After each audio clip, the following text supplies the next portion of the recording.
ഒരിക്കലും ഗീത അന്ധവിശ്വാസിയെ സൃഷ്ടിക്കില്ല. ഗീത നല്ല വകതിരിവുള്ള ഒരാളെ സൃഷ്ടിക്കുന്ന ഒരു ഗ്രന്ഥമാണ്.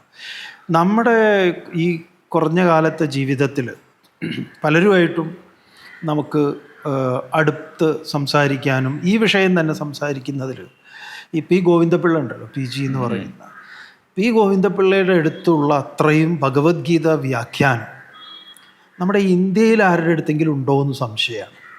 അതുപോലെ ഇവരുടെ ഈ പറഞ്ഞ ഇടത് മനസ്സുള്ള ആളുകളൊക്കെ പലപ്പോഴും നമ്മൾ ട്രെയിനിലും അവിടെ ഇവിടെയൊക്കെ കാണുന്ന സമയത്ത് നമ്മളോട് ഒരിക്കലും ഒരു രാഷ്ട്രീയ കാര്യമോ മറ്റു കാര്യങ്ങളോ ഞങ്ങൾ സംസാരിക്കാറുണ്ട്.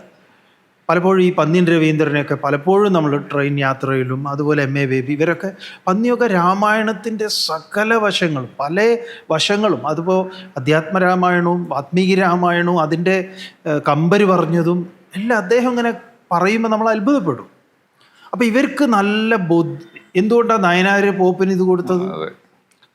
അദ്ദേഹത്തിന് ഇത് കൊടുക്കാൻ പറ്റിയ ഒരു സാധനമാണ് എന്നുള്ള, ഇതിനൊക്കെ അതീതമായ ഒന്നാണ് എന്നുള്ള റെപ്രസെൻറ്റേഷൻ ഉള്ളത് കൊണ്ടാണല്ലോ അത് കൊടുത്തത്.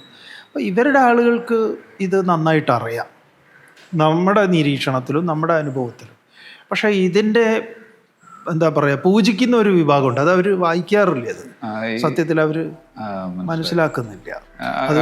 അതുകൊണ്ട് തന്നെ നേരത്തെ പറഞ്ഞ പോലെ ഇത് പഠിച്ചാൽ നേരെയാവുക.